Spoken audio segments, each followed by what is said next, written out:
Aqui na lição 2, eu quero falar com você hoje que as armas da nossa milícia não são carnais. É isso que eu quero começar a te ensinar. Quais são as minhas armas e contra quem eu estou lutando? Isso é muito importante, porque se eu não sei quem é o meu inimigo, muitas vezes eu vou lutar contra ele de forma errada. E se eu lutar de forma errada, eu vou perder a batalha. Então eu preciso saber quem é o meu inimigo, contra quem que eu estou lutando e que tipo de arma eu tenho que usar para vencer essa batalha. Porque quando eu não sei quem é o meu inimigo, eu não sei que tipo de arma eu preciso usar, o que vai acontecer? Vai acontecer que eu vou me esforçar, eu vou lutar e não vou ter resultado. Eu vou ficar cansado, eu vou ficar desanimado. Vai chegar um ponto que eu vou dizer para mim mesmo, eu não sei mais o que fazer. E eu vou estar esgotado, vou começar a ficar triste até com Deus, dizendo, poxa, eu oro tanto, eu busco tanto, eu falo tanto, eu vou no culto, parece que Deus não gosta de mim, não quer me ouvir, não quer me atender, Deus não quer me responder, e está tudo errado. O mais interessado na sua vitória é o Senhor. E se eu não estou vencendo, é porque às vezes eu estou batendo no ar.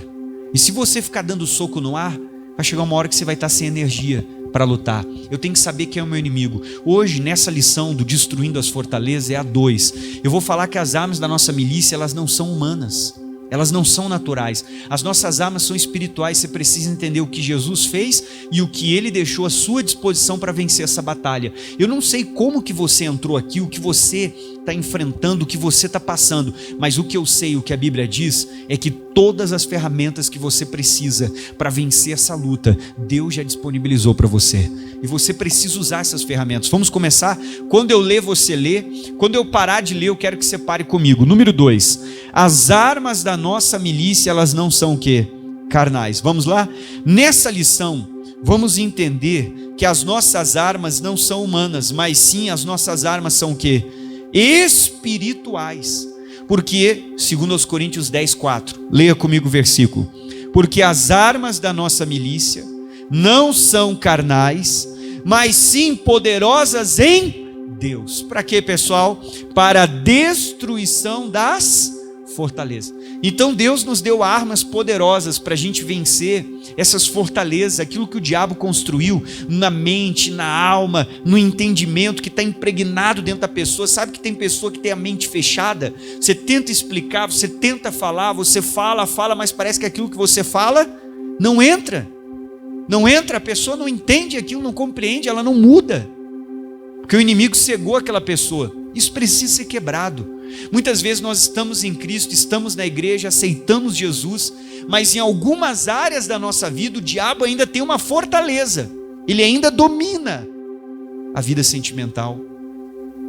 A pessoa aceitou Jesus, se batizou, mas não dá certo com ninguém na vida sentimental. A vida financeira, a pessoa veio na igreja, aceitou Jesus, se entregou, mas a vida financeira não anda. Profissionalmente a pessoa não deslancha. Às vezes é o casamento. A pessoa se entregou para Jesus, se batizou, mas o casamento continua uma luta. Tem áreas da nossa vida que parece que o inimigo ainda está dominando. Só que você vai vencer essa batalha. Quem é que vai vencer? Diga amém. Às vezes lá dentro da alma, a pessoa tem complexos de inferioridade. A pessoa se acha menor do que todo mundo, se acha incapaz. Tem complexo consigo mesmo, às vezes não gosta de alguma coisa em si mesmo. Tudo isso precisa ser vencido. Às vezes a pessoa é tímida, falta coragem. A pessoa é aprisionada pela fortaleza do medo. A pessoa tem medo de ter o próprio negócio, medo de arriscar, medo de tentar alguma coisa na vida. Ai pastor, eu tenho que pagar aluguel, eu pago as contas, pelo menos aqui eu ganho pouco, mas está garantido. Sabe por que você não sai do trabalho e não começa o negócio, não tenta procurar um melhor? Porque a pessoa tem o quê? Ela diz que é segurança. Mentira, não é segurança. A pessoa não sai daquele emprego porque ela tem medo. Está na hora de você ter coragem, meu irmão. E tu vê, a pessoa é convertida, ela aceitou Jesus, mas a fortaleza do medo ainda está de pé na alma da pessoa. Lá na mente da pessoa aquilo está de pé e precisa ser vencido. Isso precisa ser destruído. Então vamos lá. Segundo os Coríntios 10, versículo 4. Leia comigo. Porque as armas da nossa milícia, elas não são o que, pessoal? Carnais, mas sim poderosas em Deus para a destruição das Fortaleza. Então, qual é a área da minha vida que o diabo ainda tem uma fortaleza? Eu tenho um entendimento, uma compreensão errada, às vezes até da Bíblia. Às vezes é o orgulho, precisa ser derrubado. O que o inimigo construiu na minha vida ao longo dos anos? Eu preciso derrubar isso. E Deus me deu armas poderosas para derrubar cada fortaleza, cada área da minha vida, cada território da minha alma que o inimigo ainda conquistou. Porque tem pessoas que têm pensamentos dominantes na alma da pessoa. Ela diz: eu sou pobre, eu nasci pobre, eu vou morrer pobre. A minha família era pobre. Não, pastor, não preciso de muita coisa, eu sou simples. Uma coisa é ser simples, outra coisa é a minha maneira de vestir, o carro que eu uso, a casa que eu moro e o lugar que eu frequento. Não tem nada a ver com a minha simplicidade.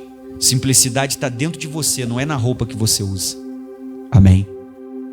Não é porque eu vou viver agora com uma vestimenta mais simples, é porque eu vou ser simples. Às vezes você pode estar bem vestido, você é uma pessoa simples. Então tem coisas que estão impregnadas dentro de nós que precisam ser destruídas. Agora continua, vamos lá. Não adianta lutar humanamente contra algo que é o que, pessoal? Espiritual. Quer ver uma fortaleza que o diabo construiu na mente da maioria dos crentes tradicionais? Que a doença era uma prova. Que quando você estava doente, Deus estava provando você. Deus estava te testando com a doença. Quem é que já ouviu falar disso? Muitos crentes tradicionais, se você não era da Igreja da Graça, desde uma igreja tradicional, você ouviu falar disso a vida toda quase. Deus está te provando com essa doença. Isso é uma prova. E às vezes eles nem oravam pela cura, porque eles achavam que aquilo ali era um teste, aquilo era uma prova de Deus, aquela doença. E eu conheci muita gente boa de Deus, morreu doente e tinha direito à cura, porque o diabo construiu o que na mente daquela pessoa? Uma fortaleza, um entendimento errado da palavra de Deus. Muita gente boa mesmo. E para você derrubar essa fortaleza, as armas são espirituais. Vamos lá. Não adianta lutar humanamente contra algo que é o que? Espiritual. A maioria dos remédios, eles não trazem o que, pessoal? Irmão, primeiro abrir um parênteses. Eu não estou falando que você não deve tomar remédio. Não estou dizendo para você não ir no médico. Deve ir no médico. Quem não vai no médico, uma vez por ano tem que fazer um check-up, todo mundo precisa. Eu não estou dizendo, larga o remédio, não vá no médico. Não estou dizendo, nada disso. Você não pode ir num psicólogo, nada disso. O que eu estou dizendo é que o remédio cura as coisas naturais. As coisas espirituais, o remédio não consegue curar, porque é espiritual. Ele apenas dá um alívio. Eu vou te dar um exemplo. Se você tiver com dor de barriga, você tomar um remédio, você melhora ou não melhora? Sim ou não? Quem é que já teve dor de barriga aqui? Difícil alguém que não, né? Por que você vai melhorar? Porque a dor de barriga é algo natural. Pode ser, né? Algo que você comeu, você vai melhorar. Ô pastor, eu sei lá, por exemplo, uma coisa assim, você pegou uma gripe, você toma um remédio, vai ficar melhor ou não vai? Vai passar, porque aquilo pode ser algo natural. Às vezes você pegou um frio, pegou um vírus, tal, resfriado. Ok, agora vamos falar de coisa espiritual. Se eu tiver em depressão, o remédio vai me curar? Não, porque não tem cura. O remédio vai aliviar, vai me ajudar a conviver com a doença. A pessoa que tem insônia, ela vai tomar o remédio, ela vai ficar curada da insônia? Não, ela toma para poder dormir. Se ela não tomar o remédio, ela dorme? Porque normalmente o caso dessa pessoa é espiritual. A pessoa tem ataque epilético, ela vai tomar remédio para diminuir os ataques, para ela melhorar o organismo, para ela conviver com a doença até morrer. Não fica curada. Agora, se você orar e expulsar o demônio que provoca esse ataque epilético, a pessoa nunca mais vai ter esse problema. Então o que é espiritual, o remédio não cura. Então não estou dizendo que você não deve tomar. Vamos lá. A maioria dos remédios, então não estou dizendo que são todos, eles não trazem a cura, mas um alívio momentâneo ou o controle para que você possa conviver melhor com o problema. Não estou dizendo para você abandonar qualquer medicamento. Quem fala para você deixar o medicamento é o médico, não o pastor. Vamos lá. Entenda que as armas da nossa milícia, elas não são o quê? Carnais. Pastor, o meu familiar, ele faz uso de entorpecente, drogas ilícitas, ok? Posso botar ele numa clínica? Pode, não tem problema. Só que ele fica 6 meses na clínica e ele vai desintoxicar o corpo. Mas daqui a um tempo, se alguém passar o cheiro da droga ou fazer ele sentir, ele volta a usar de novo. Porque você não tirou o espírito que faz a pessoa usar a droga. Você já viu quando a pessoa tem a fissura? Ela fica maluca, ninguém segura, ela cria uma força fora do normal, faz coisas malucas. Aquilo é o próprio demônio que está dominando a pessoa para levá-la para a droga. Agora, se você arranca o espírito que faz ela ser dependente do vício, se você arranca o espírito que faz essa pessoa ser dependente do entorpecente, pode passar o entorpecente no nariz dela, fazer ela sentir o cheiro, ela nunca mais volta para a droga, porque você tirou o espírito que fazia ela ter uso daquilo. Agora vamos seguir então. O que mais?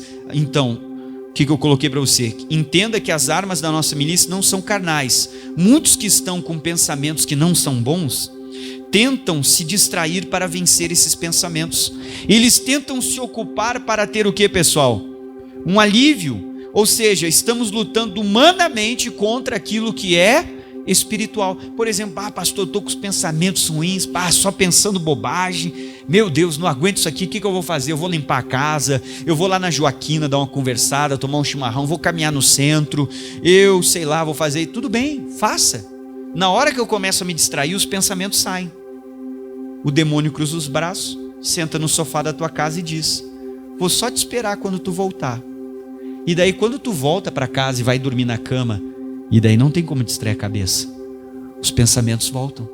Quando tu senta no sofá, às vezes está até olhando TV e não tem como distrair a cabeça, os pensamentos voltam.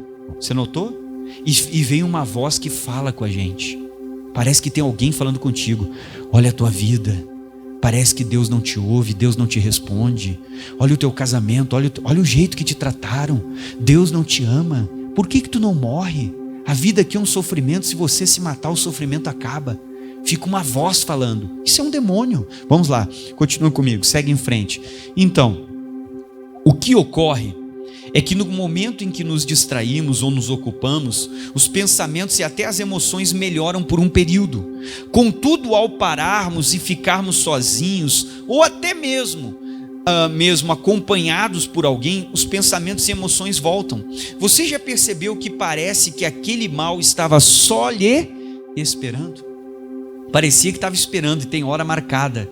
É quando você deita na cama, o sono não vem, mas a mente fica trabalhando. Parece que aquilo não para. Você não pode ficar sozinha, que os pensamentos começam a te dominar. É espiritual, só que Deus te deu armas para vencer. Vamos lá, continua comigo. Diante disso, você continua achando que é algo natural ou consegue perceber que há uma vida por detrás disso? Esta vida é espiritual, são demônios que estão lhe atormentando, anjos caídos. Aí você me pergunta, com qual objetivo, pastor? O que eu fiz para estar acontecendo isso? Presta atenção em mim, você não fez nada a maioria das vezes.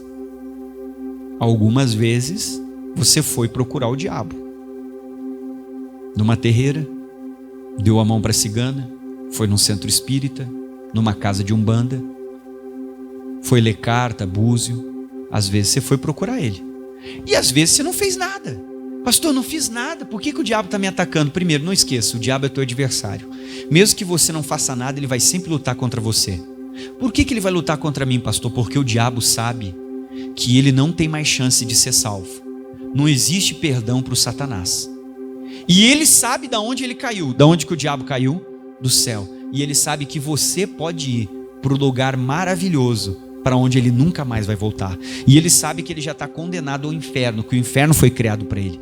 Então ele vai estar sempre lutando contigo: pastor, mas deixa o diabo no canto dele e eu fico no meu canto quietinho. Não funciona. Ele vai estar sempre atacando você. Pastor, nem fala muito esse nome diabo, que senão já nem venho mais na igreja, que me dá um arrepio, eu já fico com medo. Está amarrado, você não pode ter medo, você veio aqui para ser um vencedor. Quem é que vai ser vencedor aí? Então continua comigo, vamos lá. Então, o que eu botei? Você não fez nada. O diabo, como a Bíblia, como diz a Bíblia, é nosso adversário. Observe, 1 Pedro 5,8. Sede sóbrios e vigiai, porque o diabo ele é vosso adversário. Ele anda em derredor, bramando como um leão, buscando a quem possa tragar. Vamos lá, continua. A Bíblia declara que o diabo não é bom. Ele só tem um objetivo. O ladrão não vem senão a roubar, matar e a destruir. E eu vim para que tenham vida e a tenham com abundância. O diabo só veio para destruir, agora Jesus veio para te dar vida. Continua. Como você tem lutado? Essa é a pergunta. Apenas no mundo físico? Ou você tem lutado no mundo espiritual? Você tem usado as armas espirituais que Deus te deu? As armas da nossa milícia não são humanas. Eu não vou vencer essa luta humanamente. Você está com um problema no casamento? Tua luta não é com a tua esposa, com o teu marido.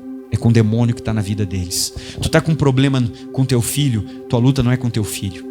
Não importa se ele está bebendo, se ele foi para o homossexualismo. A tua luta é com o demônio que está entrando na vida dele. Pastor, a minha luta é no trabalho, é naquele setor lá. Tem pessoas naquele setor que me incomodam. Tua luta não é com aquelas pessoas, nem com teus colegas. Não adianta se revidar. Não é assim que você vai vencer. Você vai vencer espiritualmente, com a oração, com o jejum, com a intercessão. É assim que você vai vencer essa batalha. Não é humanamente. Continua comigo, vamos lá. Então, você está cansado, esgotado, pensando em desistir? Quem é que já se sentiu cansado aí? Diga glória a Deus. Pastor, cansado de lutar. Sabe por que às vezes nós estamos cansados? Porque estamos fazendo esforço inútil. Quem faz esforço inútil vive cansado. Está lutando de forma errada. Às vezes tu está fazendo um esforço que não era necessário. Ou era, mas só que o esforço que tu está fazendo é errado. Você está gastando energia de forma errada. Se eu quero ir para Porto Alegre, eu tenho que pegar o caminho para descer para Farroupilha ou para descer para Galópolis. Não adianta eu pegar o caminho para ir para São Marcos, eu vou fazer um esforço maior, muito maior, para chegar onde eu quero chegar. E é por isso que eu ando cansado, porque eu estou fazendo um esforço desnecessário, sendo que Deus já me deu o caminho que eu tenho que trilhar para alcançar a minha vitória. Vamos lá. Então, talvez estejamos assim por estarmos lutando e atacando o ar sem objetivo. Estamos fazendo um esforço inútil, lutando de forma errada. As nossas armas são poderosas aonde? Em Deus. São tão poderosas como não conseguimos imaginar. Veja o que diz o autor de Hebreus, Hebreus 2, 14 e 15. Leia comigo aí, ó. E visto como os filhos participam da carne e do quê? Todo mundo olha para mim que eu tenho que explicar o versículo parte por parte. Ele é muito importante esse versículo aqui. Primeiro, filho de Deus não é todo mundo. Não esqueça do que eu estou te falando, que muita gente erra nisso. Pode consultar a Bíblia para ver se eu estou certo ou estou errado. Não me importo com isso, não tem problema. Eu não me importo se eu falar uma coisa aqui e você consultar na sua Bíblia, fica à vontade. É melhor ainda para você ver que o que eu estou falando está escrito. Ninguém é filho de Deus. Todo mundo nasce em pecado e longe de Deus. Todo mundo é criatura de Deus. Por isso que o Evangelho diz: ide por todo mundo e pregai o Evangelho a toda criatura. Só é filho de Deus, segundo João capítulo 1, versículo 12. Quem o recebeu. Jesus deu-lhes o poder de serem feitos filhos de Deus. Só é filho de Deus quem aceita Jesus. Não aceitei Jesus, eu sou criatura. Eu posso ser bonzinho, eu posso ser católico, eu posso ser espírita, eu posso ser budista, eu posso ser o que eu for. Posso até estar dentro da igreja evangélica, mas eu não vou para o céu se eu não aceitar Jesus. Pastor, mas eu sou bom, eu faço esmolas, eu não mato, eu não roubo, eu não faço mal para ninguém. Primeiro mal que tu já está fazendo, mentindo para mim. Porque você sente raiva, você sente ódio, você tem vontade de se vingar. Quando alguém te faz alguma coisa, às vezes tu tem vontade de pular no pescoço dessa pessoa. Olha para o irmão e diga: é verdade ou não é? Hein, meu anjo? Anjinho que não faz mal para ninguém, né? Que não mata, não rouba e não faz mal. Estou falando a verdade ou não estou? Todo ser humano nasce com a maldade dentro dele. Todo ser humano nasce em pecado. Pega duas crianças com 3 anos de idade que aprenderam a falar e estão caminhando, entrega um brinquedo só e sai da sala. Volta daqui a 30 minutos, tem um com uma marca vermelha de uma mordida no braço, chorando no canto, e o outro agarrado num brinquedo e dizendo: eu não vou dar. Tu ensinou o teu filho a morder os outros? Tu ensinou o teu filho a brigar? Tu ensinou o teu filho a ser egoísta? Mas por que isso tá? Porque o ser humano nasce com a natureza do pecado. Algum dia tu ensinou o teu filho a mentir, ou ele apareceu mentindo para ti? A gente ensina o filho a mentir? O ser humano nasce com a natureza do quê? Do pecado. Agora vamos ler o Hebreus, que ele é muito importante, eu tenho que explicar ponto por ponto para você. E visto como os filhos participam do quê? Da carne e do que mais? E do sangue. Então nós temos que ser filhos de Deus. Para ser filho eu tenho que aceitar Jesus. O segundo passo é me batizar nas águas. Por que o batismo nas águas é tão importante? Porque é uma confissão pública que eu abandonei os velhos pecados e a velha vida e estou querendo viver uma nova vida com Jesus. Por isso que quem não é batizado tem que se batizar nas águas, porque é uma confissão pública disso. Então, se eu sou filho, eu participo da carne e o sangue. A carne e o sangue é o quê? Nós temos parte com Jesus na Santa Ceia. Comemos do corpo e bebemos do quê? Do sangue. Recebemos o que ele fez por nós. Agora continua. E visto que os filhos participam da carne e do sangue, também ele, o ele é Jesus, tá? Ele participou das mesmas coisas. Como assim que Jesus participou das mesmas coisas que eu e você? Primeiro, quem é que nasceu aqui de uma mulher? Você nasceu da sua mãe ou não? Jesus participou das mesmas coisas. Ele veio a este mundo de forma legítima. Ele nasceu do ventre da Maria. Então ele nasceu de forma legítima de uma mulher. E ele participou das mesmas coisas. Ele foi jovem, ele foi adolescente, ele virou adulto. Ele era de carne e osso. Ele era Deus em essência, mas dentro do corpo humano, como eu e você. Passou pelas mesmas limitações físicas que passamos. Ele teve fome, sede, ele chorou.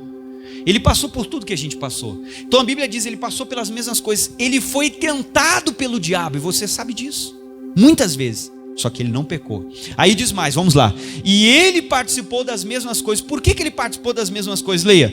Para que pela morte de Jesus, o que Jesus fez através da morte dele? Ele aniquilasse o que tem o império da morte, o que tinha, isto é, quem é que Jesus aniquilou? Leia comigo, quem é que Jesus aniquilou? O diabo. Levanta a sua mão direita e diga com o pastor, diga o império da morte foi aniquilado. De novo, diga o império da morte foi aniquilado. Mais forte, diga o império da morte foi aniquilado. Agora preste atenção, o que é aniquilar? Aniquilar é reduzir a zero, a nada. É você destruir de uma maneira que não tem mais como se reconstruir ou como voltar. Jesus acabou com o inferno de uma forma que eles nunca mais vão ter o poder que um dia o Adão entregou para eles. Sobre a vida de quem? Dos filhos de Deus. Quem não aceitou Jesus ainda está na mão do diabo. Quem aceitou, todo esse versículo é para você. Então ele aniquilou o império da morte quando ele morreu. O diabo sabe que o diabo está aniquilado. O inferno sabe que eles foram aniquilados. Que não tem mais nada para eles. Nada. Agora continua o final. E o que ele fez então, já que ele aniquilou? E livrasse todos os que com medo da morte estavam por toda a vida sujeitos ao quê? A servidão. Eu e você estávamos por toda a vida sujeitos à servidão. Por quê, pastor? Porque o Adão entregou a humanidade na mão do diabo. E nós éramos servos do pecado, servos do diabo, fazíamos coisas erradas, tínhamos dentro de nós a natureza ruim. Quando você aceita Jesus, ele muda essa natureza. Você deixa de ser a pessoa irada que você era. Se você mentia, você para de mentir, porque o único que muda a nossa natureza é Deus. Ele consegue fazer a mudança no seu espírito e transformar você. Se nós éramos uma pessoa maldosa, a gente perde essa maldade, a gente começa a mudar. A gente tem que até tomar cuidado, porque a gente fica tão assim, uma pessoa tão boa, que às vezes a gente permite que os outros nos passem a perna. A gente não pode ser bobo. Uma coisa é ser bom, outra coisa é ser o quê?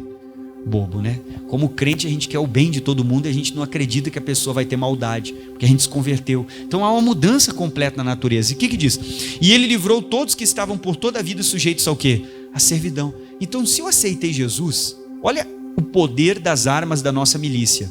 Eu recebi esse poder.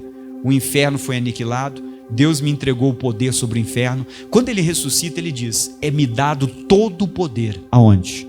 Nos céus e na terra. E ele diz assim, vá. Quando ele diz vá, subentende-se que Jesus está dizendo, pode ir, eu estou te dando esse poder que me foi dado. Foi dado para ele. Ele está dizendo, vai. E daí, o outro evangelista diz, em meu nome expulsarão demônios. E tudo que você já conhece que está na Bíblia. Então Jesus me livrou. Eu pertencia ao diabo. Mas quando eu aceito Jesus, eu vou para o reino de Deus. Você foi comprado por Deus e a Bíblia diz por um bom preço. Se eu fui comprado, significa que a vida não é mais minha. Eu tenho um dono que coordena e manda na minha vida. E se eu tenho um dono, quando você compra alguma coisa, você cuida daquela coisa ou trata ela de qualquer jeito? Você cuida. Se Deus é o nosso dono e Ele nos comprou, pode saber que Ele vai cuidar de você. Irmão, as armas da nossa milícia são poderosas. Que armas são essas? O nome de Jesus. Ele venceu o inferno, o diabo. Não permita que o diabo continue com uma fortaleza de pé na sua vida.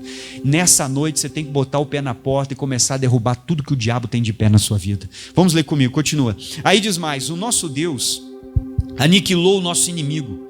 Perceba como as nossas armas são poderosas. O nosso inimigo já foi derrotado e não quer que você saiba disso, para que ele continue te atingindo. Precisamos urgentemente derrubar essas fortalezas que o inimigo construiu em nossa vida. Fomos salvos, lavados por quem? Por Cristo. Não podemos continuar aceitando que o inimigo nos escravize em algumas áreas da nossa vida, sendo que Cristo já entregou a liberdade e precisamos assumir ela onde? Na nossa vida, meu irmão. Faz anos que eu não sei o que é sentir uma dor de cabeça. Tomar um remédio para isso. Se começa a querer dar uma dor de cabeça, eu já digo que você está amarrado, porque pelas feridas de Jesus eu sou o quê? Eu sou de Deus, eu não ando no pecado e tu não pode tocar em mim, diabo. E ele tem que sair, porque você conhece a verdade, e a Bíblia diz: conhecereis a verdade vos. Irmão, não aceita. Eu tinha 15 anos, era obreiro da Igreja da Graça.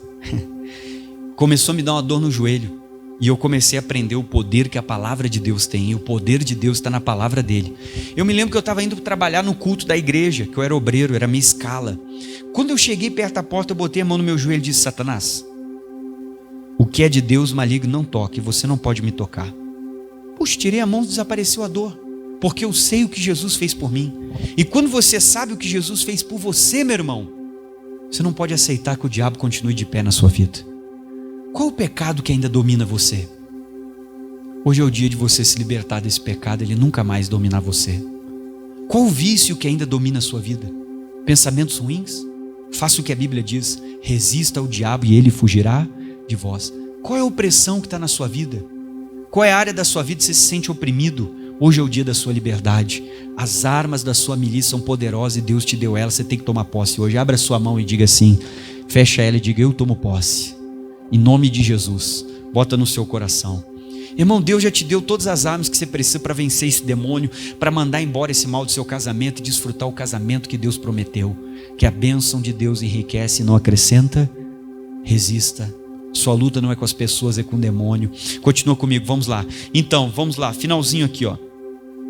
Algumas das nossas armas são, coloquei 3. Qual é a primeira arma? O jejum. Isso aí você tem que fazer uma vez por semana. Tire um turno, pastor, eu posso só de manhã. Ok, faça de manhã, sábado de manhã. Vai para o teu quarto, fecha a porta, avisa todo mundo. Ninguém bata nessa porta. Só a partir das 11h30 da manhã vocês podem bater, porque eu vou ficar aqui dentro. Acorde às 8, já deixa lá o computador, bota uma pregação, bota um louvor, pega a Bíblia, leia um livro da igreja, ora daqui a pouco, ouça louvor, ouça mais uma pregação. Fica lá, 11h30, antes de terminar você faz uma oração forte, expulsa o mal, entrega o teu jejum. Bom, agora começou o meu dia. Mais uma vez por semana eu vou me consagrar. Irmão, daqui a um tempo a tua casa toda vai estar na igreja. Você vai trazer os seus vizinhos, você vai ver tudo mudar. O teu marido que parece perdido, tu vai ver ele convertido, transformado do teu lado. Essa é uma grande arma. Qual área da tua vida que o diabo está te atingindo? Que você não consegue libertação? Qual área da sua vida que não vai para frente? Ore, determine. Vamos lá? O jejum. Qual outra arma que é poderosa? Qual que é? A oração. Isso aí você tem que orar todos os dias. Mas sabe, passa o seu dia na presença de Deus. Tem que ter um tempo que a gente dobra o joelho, adora, se louva, se derrama, se abre o coração, não fica pedindo, fica adorando, isso é muito importante. Passa o dia falando com Deus. Às vezes você pode estar caminhando na rua, mas pode estar orando: Deus, eu estou aqui, eu te amo, estou indo para casa, essa caminhada, mas eu quero fazer essa caminhada com o Senhor. Vai orando, falando com Deus. Está no ônibus: Jesus, obrigado, estou aqui esse dia. Começa a orar, sabe? Faz da sua vida uma vida de maior comunhão com Deus. Não fica o dia todo desligado. Se liga nele, está dirigindo o carro. Bota uma mensagem, fica ouvindo uma pregação, bota um louvor, ou vai orando: Senhor, eu estou indo lá, bater 1 hora de viagem, 1 hora de oração. Senhor, o Senhor é bom, eu te amo, te adoro. Vai louvando, falando com Deus. Isso é importante para a sua vida, ter comunhão com Deus. Continua comigo. Oração, o que mais, pessoal? E conhecer o quê? Irmão, tem uma coisa que ninguém tira de você: conhecimento. Quanto mais você conhecer a Bíblia, mais você desfruta do que Jesus fez por você. A gente precisa se debruçar sobre a Bíblia, mas não estudar ela com a mente, com o intelecto, com o raciocínio, com o que a gente aprendeu numa faculdade. Estudar ela e permitir que, como diz o livro de 1 João, a unção nos ensina tudo. O João está falando do Espírito Santo e dizendo que ele é o teu professor. É ele que vai te ensinar. Não sou contra você estudar, eu mesmo estudei muito na minha vida, estou sempre estudando, mas o que eu quero dizer para você é que quando a gente chega diante de Deus, a gente tem que esquecer todos os títulos que a gente tem e a gente tem que chegar diante dele como servo. Amém? Não importa como é que os homens nos chamam lá na rua, como que a gente é tratado pelas pessoas. Eu me lembro que quando eu tinha uns 16 anos, você vê, nem tinha idade de faculdade. Eu fui entrar na faculdade de teologia quando eu tinha 17, depois fui entrar no direito e me formar. Mas eu tinha 16 anos, eu estava sentado no ônibus, eu lia muito a Bíblia, pedia sempre o Espírito Santo me dirigir, me ensinar. Um dia eu sentei com um rapaz, eu nem sabia quem ele era um homem já, e ele era o professor, sei lá o que ele era, de um grupo de... Eles tinham um grupo de estudos lá, da Bíblia. Não ia em igreja nenhuma, mas estudava a Bíblia por eles. Não concordo com isso. Ele me perguntou uma pergunta de Hebreus. Eu vou te dizer que na hora eu falei umas coisas para ele que nem eu sabia que eu sabia, acho que o Espírito Santo dirigiu. Daqui a pouco ele olhou para mim e perguntou: como é que você sabe tudo isso? Eu pensei, não sei. Eu leio a Bíblia e peço para Deus me explicar. É a melhor coisa que tem. Peça, Senhor, fala comigo. Eu me lembro que eu sentava na mesa, eu pegava um caderninho assim, uma caneta, eu puxava uma cadeira vazia, mas eu dizia: Jesus, senta comigo agora que eu quero que o Senhor me explique, que eu vou começar a ler, meditar. Senhor, senta do meu lado, fala comigo. Irmão, conhecer a Bíblia é a melhor coisa que você vai fazer na sua vida. Você tem tirado tempo para ler a sua Bíblia? Tem que tirar tempo, meu irmão. Você vai me perguntar: pastor Luiz, como é que você lê a Bíblia? Vou te falar como é que eu leio a minha. Na minha vida deu certo. Eu leio um capítulo do Antigo Testamento, o simples, e um capítulo do Novo, todo dia. Voltou. Como é que eu faço? Eu leio um capítulo do Antigo e do Novo. Esse é o mínimo que eu leio. Todo dia. Se eu começar no Gênesis 1, vou Mateus 1, e assim eu vou indo. Quando terminar eu começo tudo. Só que de novo, e você vai terminar muitas vezes o Novo Testamento e o Velho vai demorar mais. Só que eu leio mais, eu leio 3 capítulos do Antigo, um do Novo, estou lendo um dos Salmos, mais um do Cantares, assim eu vou indo. Mas o importante é você ler os dois. E eu leio a Bíblia em ordem. Eu acho que é a melhor maneira de ler ela em ordem. Do que você ficar um dia eu leio um capítulo de Jó, outro dia eu leio um capítulo do Apocalipse, outro dia no meu não sei o que de ler a Bíblia, eu leio um do Gênesis, aí fica uma salada, você não pega nada. Eu procuro ler ela em ordem, isso me ajudou muito na vida. Vamos lá, segue em frente. Então, o jejum, a oração e o conhecer o quê? A verdade. Mas o que é mais importante? Tu pedir para Deus te explicar a Bíblia. E o que você não entender, coloque a mão e diga: tá bom, Senhor, hoje eu não entendi, mas o dia que o Senhor vê que eu estou preparado, que o Senhor me explique isso aqui. Amém? Tem coisas que realmente na hora a gente não vai: isso aqui hoje eu não entendi, mas fica meditando, fica falando com Deus, fica orando, você vai ver que você começa a entender, mas peça para Deus te explicar. Agora vamos terminar. Se fortaleça para vencer essa batalha. Não aceite ser salvo por Cristo, contudo, continuar escravizado por algum pecado, doença ou limitação. O quê? As armas da nossa milícia não são carnais, mas são poderosas aonde? Em Deus. Qual é a sua luta? Pare de lutar apenas humanamente. Comece a lutar com as armas do Espírito e você vai vencer. Vamos ficar de pé que eu quero orar por você. Olá para você que está assistindo esse vídeo no meu canal, que prazer ter você aqui. Você pode se inscrever no canal se não é inscrito e ativar o sininho para que você receba todas as mensagens. Não esqueça, hein? Se essa mensagem está te abençoando, compartilha ela para que alguém possa ser alcançado com essa palavra. Que Deus abençoe.